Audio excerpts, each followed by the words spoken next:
Welcome to the News9 Plus Show on the world's first news and current affairs OTT platform, News9 Plus. In the last 2 months, Prime Minister Modi has covered over 48,000 kilometers traveling across the country. He's addressed poll rallies, inaugurated projects. But his most interesting trip until now, in fact, his most significant trip until now, is to Jammu and Kashmir on the 7th of March.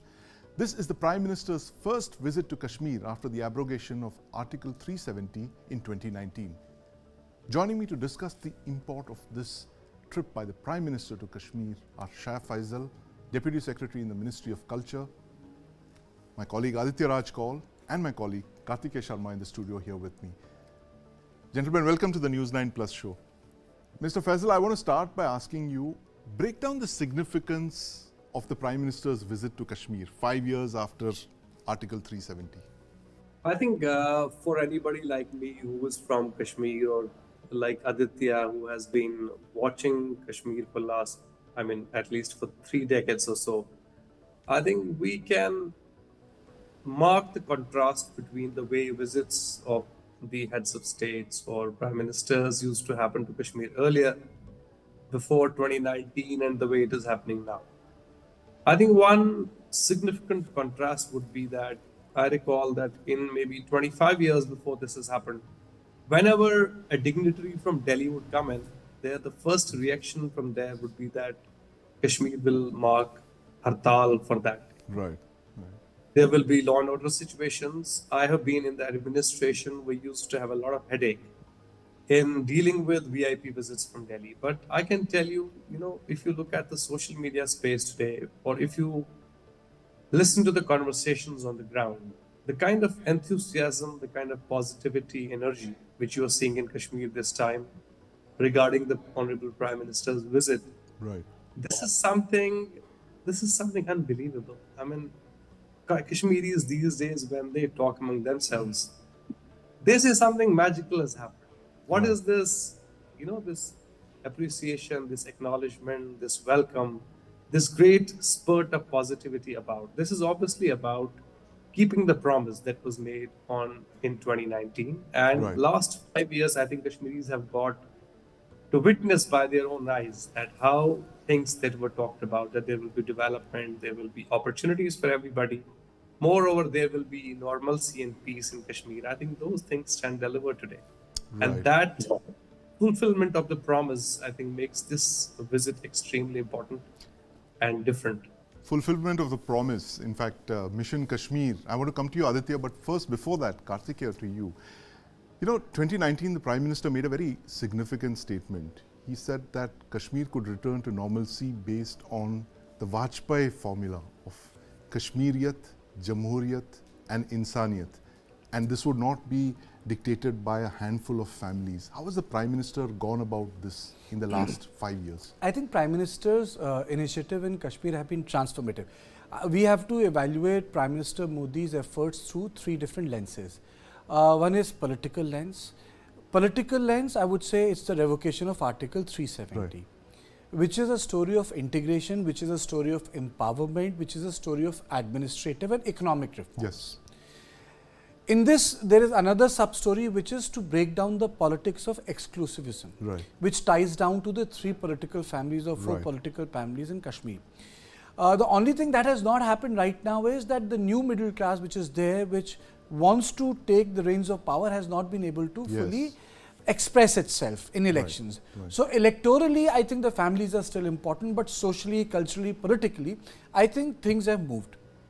The second dimension is, which I think is the most important, is the sort of micro development that has taken place in Kashmir. Imagine Srinagar as a smart city. Yep. Imagine apartments being built. Yes. When you go to Srinagar or Srinagar highway, whereby the large population which is there is, getting a place, because it used to be, people used to say everyone has a house in Kashmir. Yes. But that's, you can't afford to take that as a privilege with the population expanding. And the third and the foremost thing which I would say is the story of entrepreneurship. Right. Like if you go to Pulwama or you go to the Orange Orchard, yes, or the sort of business activity which is taking place in Srinagar, have been completely transformative at a social level. Yes. So that is number two. And lastly, I would say that the Prime Minister has also, through the new architecture of the, which is the security grid, Right. has broken that cycle where people could take Kashmir Valley as hostage. Yes. No That's right. work, no school. Hartals, as Shah Faesal Hartals, mentioned. as he said. Yes. So there are a lot of things which are being worked upon, and it has been given a political direction. You see, Right. most of these policies existed, but Prime Minister has been able to give it a political direction. Yes. It creates a sense of purpose in the civil society. Right. That is why you have rappers in Kashmir now. Yeah, I remember that I mean series to that say, you did. Yeah. 15 years ago, Yes. you couldn't have imagined a woman rapper in Kashmir. Right. So I think these are transformative changes. Yes. Changes are not incremental, they are transformative when it comes to Kashmir, Right. and that is how I would define Prime Minister Modi's effort. Right, absolutely. And in fact, both of you, both Kartikeya and Aditya, have done two very interesting series on Naya Kashmir, how Kashmir has been transformed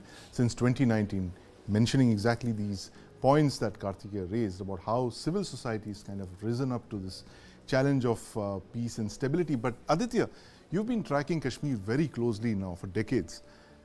What can the Valley hope from Prime Minister Modi's visit now? What's the blueprint that you think that he's going to roll out when he visits tomorrow? Sandeep, practically speaking, sky is the limit. Because for decades now, just like Shah Faesal mentioned, we as Kashmiris have observed a lot of politicians from New Delhi and from Srinagar. A lot of promises have been made. The National Conference said autonomy will be done. Right. At the same time, the PDP said self-rule would be done. BJP for decades said Article 370 would be abrogated. Right. When I heard for the first time in the middle of 2019 Yeah. that Article 370 could actually go, Yes. it was unbelievable for me. Right. I almost laughed. Yes. But Prime Minister Narendra Modi has walked the talk. Right. He's made it happen. Right. So it's a realistic expectation that development, Yes. road to recovery, road to peace is something that will transform Kashmir. Yes, it cannot happen overnight. But in the last 5 years, the kind of changes that we have witnessed, the biggest of all, the separatism backbone being broken completely, Yes. which had caused the hartals that Shah Faesal mentioned, that every time Prime Minister used to visit, Yes. every time there was a high-level delegation visit, there used to be a hartal. Lal Right. Chowk used to be closed down. Yes. Biggest of all, the schools and colleges for 6 months used to be completely shut. We Right. don't see any kind of those hartals for the last 5 years. We don't see internet being shut down in the last Right. 5 years. So there is relative peace. Yes, terrorism cannot end. But Right. if you actually notice and study the terrorism graph, it has drastically reduced. At the same time, development is something that the BJP and the government has been talking about. Right. Same with Lieutenant Governor Manoj Sinha as well, who has been helming the affairs over the last few years. We are seeing a lot of infrastructure projects, railway projects, a lot of developments that are taking place. In fact, this time around, the Prime Minister's statement that has just come from the Prime Minister's office a few minutes ago says that different projects worth 5,000 crores Yes. would be announced during his visit on 7th of March. So I think there's a paradigm shift that the government has brought in the Kashmir Valley, and this shift can only be marked and reflected when society actually experiences it. Right. And this reflection is visible because not only was a successful G20 international summit for the first time held Absolutely. in Srinagar, Yes. but we see cinema returning to Kashmir. There's a Right. cinema hall after 30 years where Right, people are right. thronging. We see Absolutely. sportspersons also coming ahead. Yeah, So that's a lot of very- examples, That's lot of hopes as a well. very good point. Because, Very if you- significant, If you recall, there was a book. I'm forgetting the author. Everyone loves a good drought. Yes. So it's taking off from there, everyone loved the security deadlock there. Yeah. Because people benefited. You're talking of P. Sainath's book. Yes, P. Sainath's book. Yeah. So taking an analogy, everyone loved the crisis there. Right. Because crisis led to profit. Yes. Everyone loved the problems there because it led to a different sort of an employment. Right, absolutely. So The PM crisis economy. So to say PM has broken the back of that political economy. Yes. That is where the Kashmiri Renaissance is happening. In fact, Kartikeya, let's quickly look in at that story that Aditya mentioned on cinema returning to Kashmir and why it's such a big deal. Let's take a look.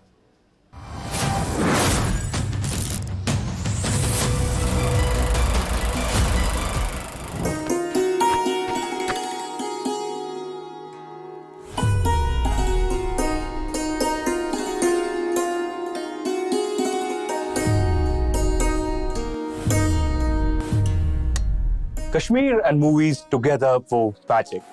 a magic that gave us Shammi Kapoor and Sharmila Tagore's Kashmir Ki Kali in 1964, Jangli in 1961, Roti, Daag, Kabhi Kabhi, Bobby, Janwar, as well as Bemisal.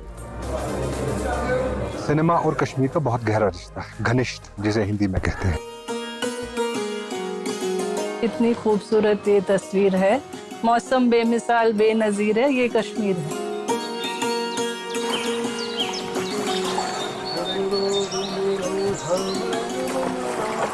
This was a love letter across the Dal Lake, the snow-capped mountains of Gulmarg, the majestic Chinars, and the beauty of Pahalgam. This was Kashmir in all its glory in 70 mm silver screens across India and the world.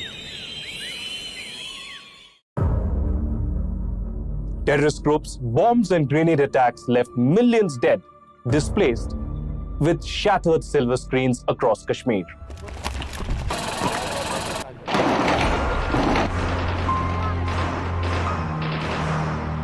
दस अप्रैल 1993 की बात है जब ये इलाका सब जल गया।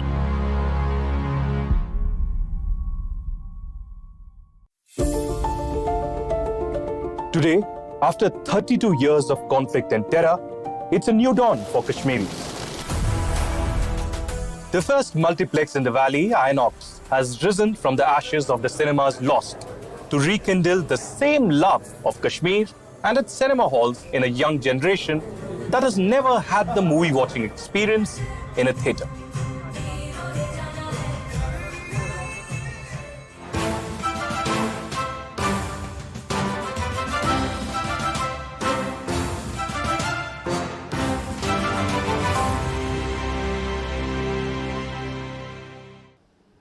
Cinema coming back to Kashmir after 35 years, significant change. And Shah Faesal, when do you think it is that, how many years will it take for a Prime Minister's visit to Kashmir not to make headlines, for us not to discuss it at all? Yes. You know, when do you think that could actually happen? I think when you talk about future, I think one important document which we have not talked much about is, and very few people possibly know about that, is that Jammu and Kashmir presently has a vision document for 2047. Yes. So we know that we have a national vision now under the scheme of Amrit Kal. Yes. And likewise, J&K is actually working under the leadership of Prime Minister Sir and the Lieutenant Governor, Mr. Manoj Sinha ji.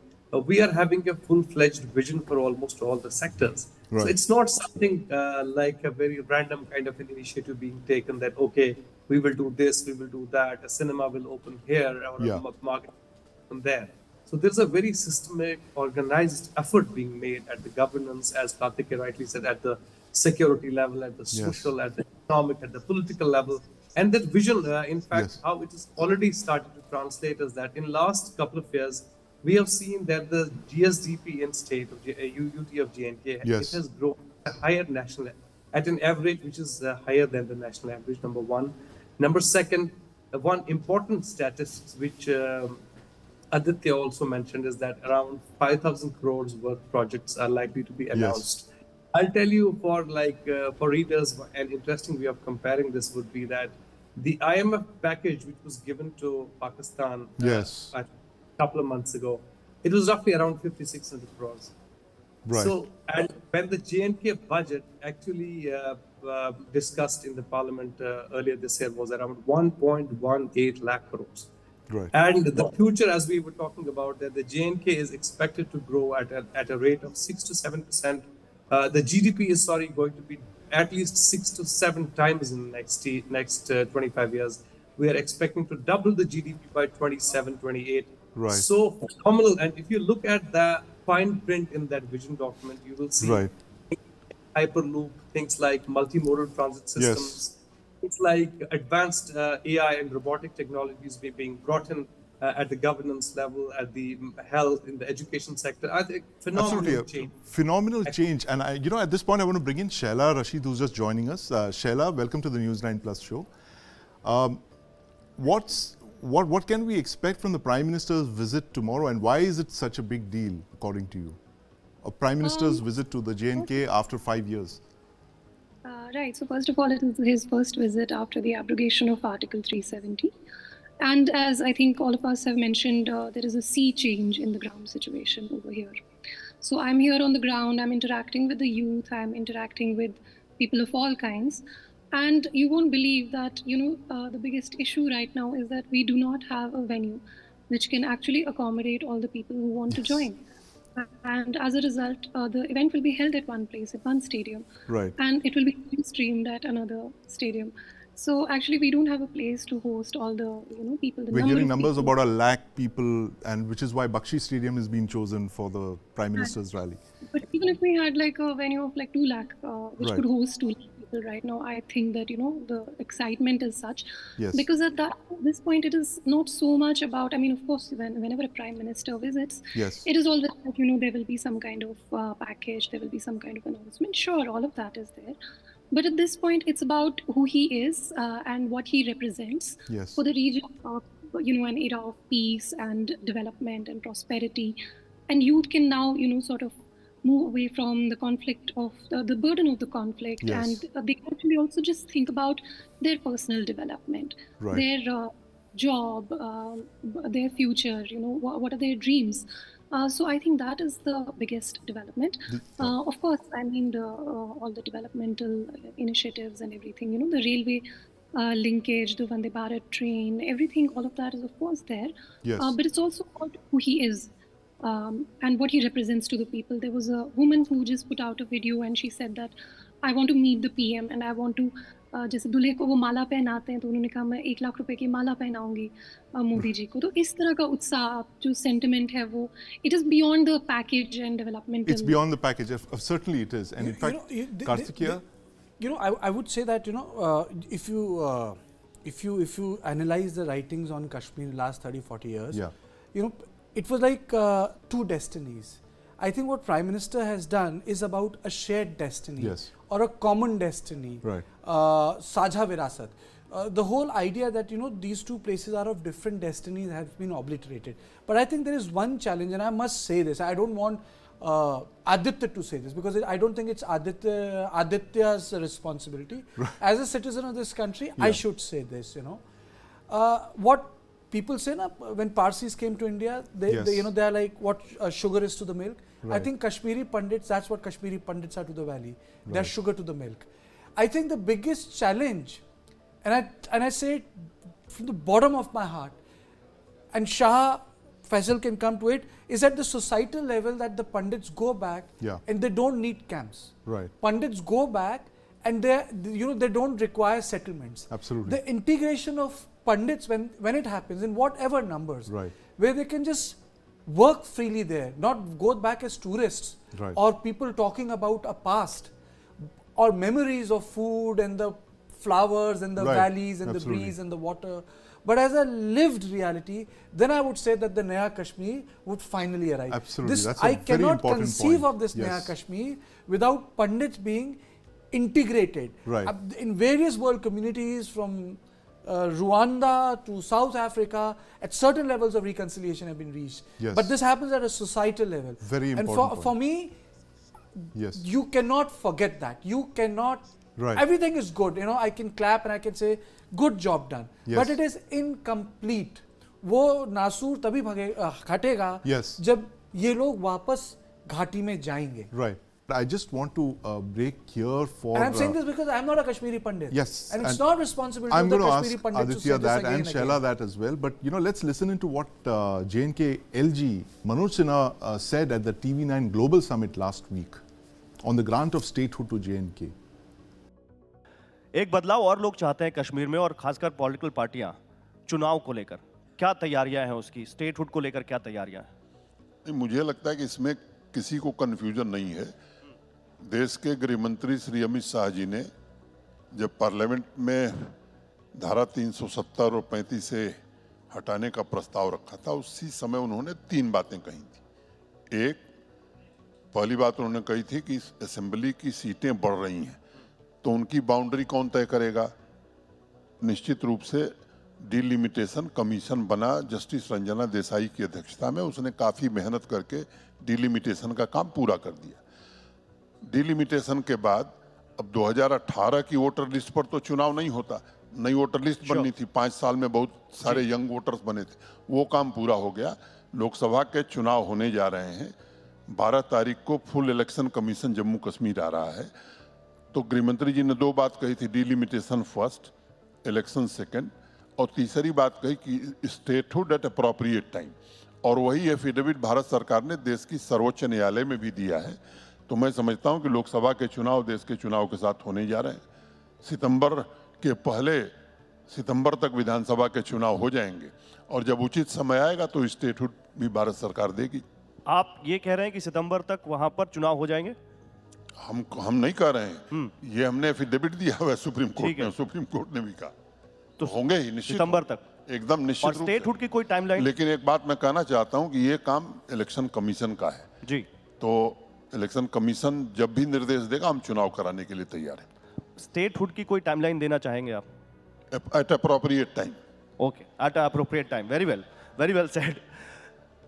Kashmiri पंडितों को बसाने को लेकर बहुत वहां पर आपकी सरकार का एक बहुत फ्लैगशिप प्रोग्राम है, और कश्मीरी पंडित दोबारा 370 हटाने के बाद एक नंबर कोई दे सके, उपराज्यपाल मनोज सिन्हा जी, कितने बसाए गए और कितने गैर कश्मीरियों ने, क्योंकि कहा गया है कि कश्मीर में अब कोई भी जाके जमीन खरीद सकता है, तो कितने गैर कश्मीरियों ने वहां जमीन खरीदी या वहां कश्मीर में रह रहे हैं? इसको 2 तरह से समझिए कि 90 के दशक में बड़ी संख्या में कश्मीरी पंडित और भी लोग कश्मीर घाटी से निकल गए, आकर के जम्मू और देश के दूसरे हिस्सों में बसे।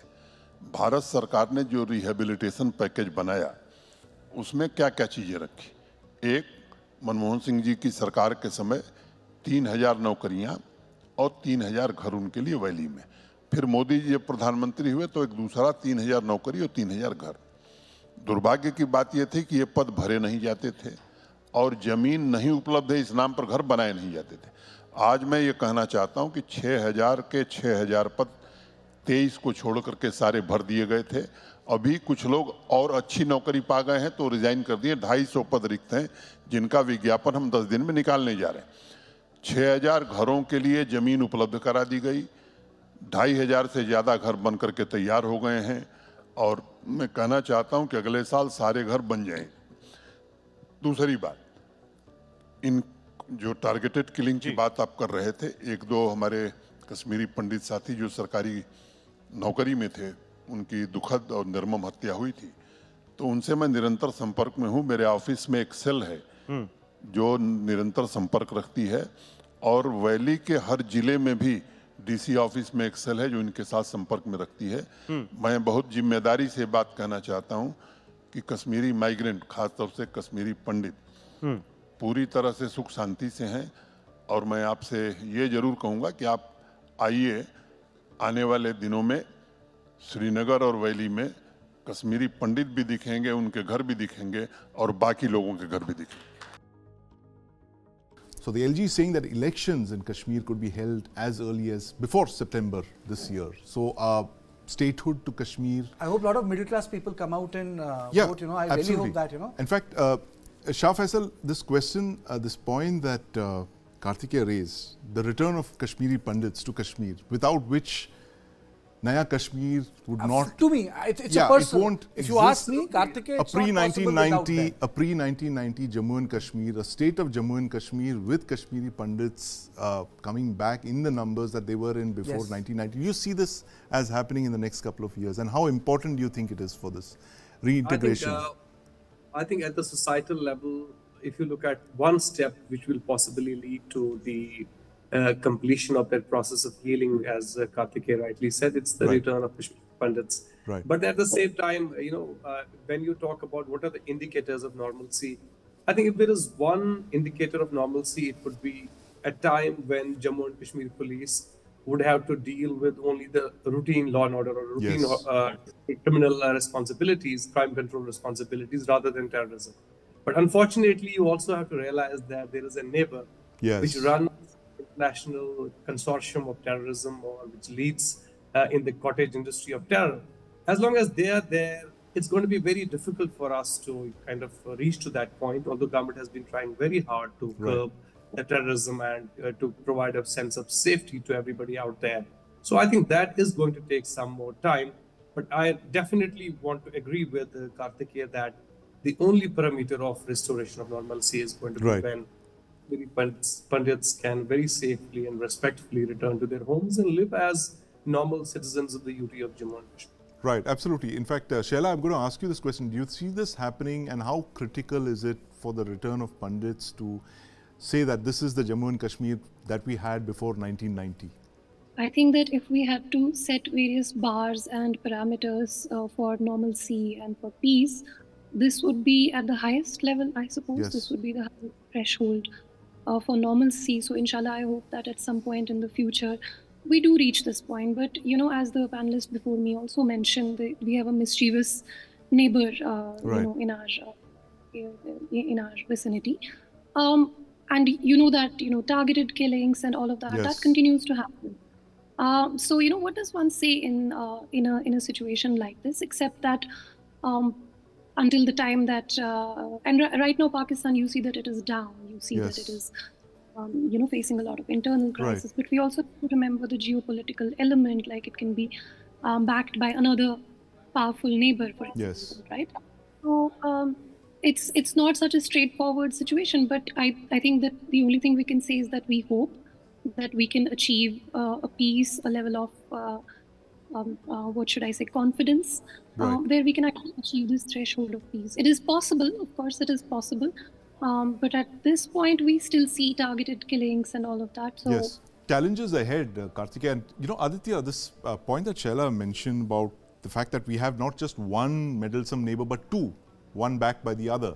How much of a problem is this going to be to return J&K to pre-1990 status, given the fact that you have a collusive alliance between China and Pakistan, and they've both continued to occupy parts of the erstwhile kingdom of Jammu and Kashmir? You know, it's going to be troublesome, it's going to be challenging, but we have dealt with challenges over the last 3 decades. And even though these challenges have existed, the government has proven its mettle by abrogating 370 and ensuring normalcy in the valley at a time when Pakistan actually said that there will be a bloodbath, Kashmiris will come out, there will be killings, etc. Nothing of that sort has happened. In fact, we don't see any kind of stone pelting. We also don't see any kind of a law and order situation in the worst areas, including Pulwama, Kulgam, Shopian, and other places. So, yes, Pakistan will be a challenge because, as they say, you know, proxy terror is something that they will continue. It's part of their foreign policy. China, again, is a tricky neighbor that we have realized post-2020 Galwan. But at the same time, you know, we were being complicit by not changing the ground realities. That we have realized 5 years ago, and a lot of changes have been done. Just like, you know, initially someone mentioned, I think Kartikeya, that a lot of notorious political families in Kashmir have been made irrelevant. They might have mass support. They might still win elections and contest elections. But that does not mean that the people are with them. People are increasingly realizing the corrupt politics, the cottage industry of terror and separatism that ran for years together with political backing. And that will certainly not be the order of the day.